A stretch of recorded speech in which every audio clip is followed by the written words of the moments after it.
There's a lake in the heart of Asia that holds 1/5 of all the world's liquid freshwater. It's more than all the 5 Great Lakes have together, even if all the rivers on our planet suddenly change their direction and set on a mission to drain this lake. It would take them a whole year to finish the job. I'm talking about the deepest lake in the world, Lake Baikal. If you decide to go all the way down to its deepest point, prepare for a journey of almost 5,400 feet. The descent takes several hours.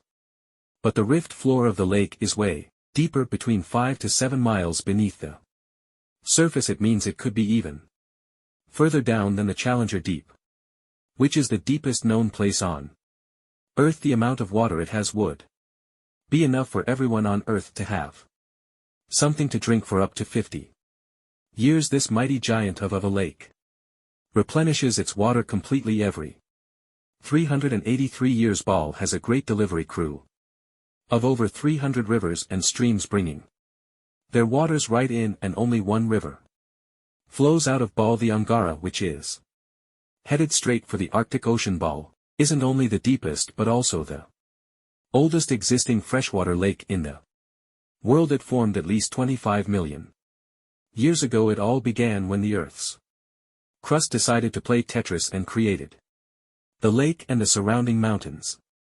At some point Baikal must have been just a humble riverbed, but then tremors and fractures shook the earth, and the distance between the shores got bigger. Water levels rose thanks to the melting glaciers. Then several lakes formed and later merged into one. Baikal is one of around 20 lakes in the world that are older than 1 million years, and since it wasn't disturbed by glacial periods, it's a perfect research ground for scientists. Its deep drilled core sediments can tell a lot about the climate of our planet in different periods, since Baikal is in a rift basin with 2,000 seismic tremors per year. The lake is deepening and still growing in size. Its shores drift apart at around the same rate as South America and Africa are moving away from each other. So it has all the potential to become an ocean. Another thing Baikal has in common with the oceans is that it has water rich in oxygen even at its lowest depths. This is one of the reasons why the fauna of the lake is so incredibly rich. It's home to over 2,500 various animals and 1,000 plant varieties. Around half of them are unique and only exist in this area, like the endemic algae, the Baikal fish and the Baikal oil fish. There are also some bears, elk and lynx living on its shores. They must appreciate the fact that the temperatures around the lake are always higher than the rest of Siberia thanks to its huge water. Massachusetts. Most Baikal dwellers prefer to stick to the bottom of the lake, but there's one brave guy you'll meet if you decide to visit. Meet the Baikal seal, also known as Nurpa. It's the only true freshwater seal in the world. Nura's eyes are so cute it nearly landed the part of Puss and Boots in Shrek. Nurpa and Boots sounds good to me. These huge eyes are there to help them follow their favorite pelagic fish. Underwater there are other seal kinds that can handle fresh water or use it to breathe, but these cuties spend their entire lives in it. But wait, how did seals, which are supposed to be oceanic creatures, end up in a lake miles and miles away from the sea? About 400,000 years ago, during the Pine Era, these adventurous creatures traveled up the river and drainage systems that connected Lake Baikal to the Arctic Ocean. The ringed seal that still lives in the Arctic is believed to be the Baikal seal's closest ancestor today. Baikal seals are confined to their freshwater home because of the changes in waterways, and they seem to be pretty happy with their home, as they can choose from a huge variety of food to eat. The seals mostly hang out in the north and central areas of the lake, but move south in the winter. The lake gets covered with ice, which they use as a chill-out zone, just like their oceanic cousins use rocks or the beach. Since at least 1969, Lake Baikal has had some mysterious ice rings pop up randomly here and there at some point. They got so big that the astronauts even spotted them from space. The rings used usually appear in late April but can be there in January or May. Scientists couldn't crack the code on how these rings form. For a while they had all sorts of theories, and the most popular involved methane gas bubbles from the lake's depths, but then scientists noticed that some of the rings were in shallower waters where gas emissions don't happen, so an international team of scientists decided to solve the mystery. They traveled to Lake Baikal, drilled holes in the ice and dropped sensors into the water. In 2016, when they started the research, they heard that 2 vans had gotten stuck in the mysterious ice rings.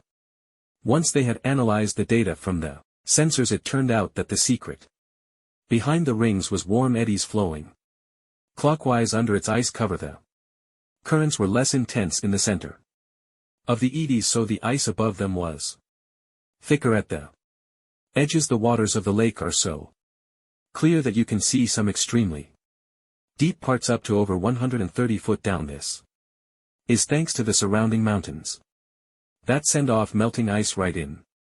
Plankton that live in the lake also helps clean the floating debris. When this crystal clear water freezes, it forms an unusually thick and see-through layer of ice. The wind likes to play sculpture on Baikal and creates one-of-a-kind pieces of art here. It picks up water, which of course freezes into the most unusual designs, frozen bubbles and icicles you've never seen before. The location and geography of the lakes and the cycles of melting and refreezing create the perfect conditions for this ice workshop, and you can even see rocks that seem to be floating. The bottom of the rock freezes to the surface of the ice, then the strong winds wear away the surroundings, leaving a perfect pedestal for the rock. If you think the floating rocks look eerie, how about Baikal's version of the Loch Ness monster? The local Butte people have a legend about the water dragon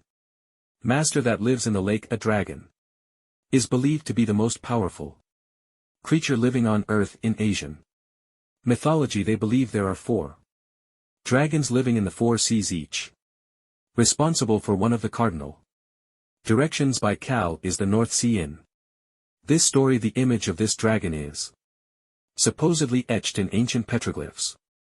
On the cliffs of Baikal there's also a hefty stone slab that looks like a monument dated back to somewhere between the 3rd and the 9th century BCE, depicting a mysterious water monster. Imagine the stories this stone could tell, echoing the whispers of a bygone era and leaving us to unravel the enigma of the Baikal cliffs. The legend says that a local warrior was chasing the dragon. He finally reached the largest Baikal island. Of alone he was ready to face and defeat the dragon, but the beast turned into a beautiful girl and they got married.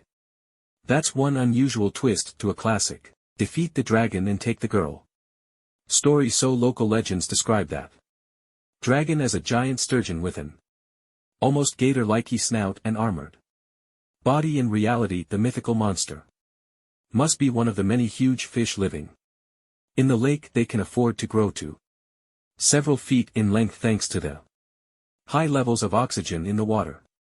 Beluga sturgeon can weigh several thousands of pounds, lives up to 50 or 60 years and never stops growing. That's it for today. So hey, if you pacified your curiosity, then give the video a like and share it with your friends, or if you want more, just click on these videos.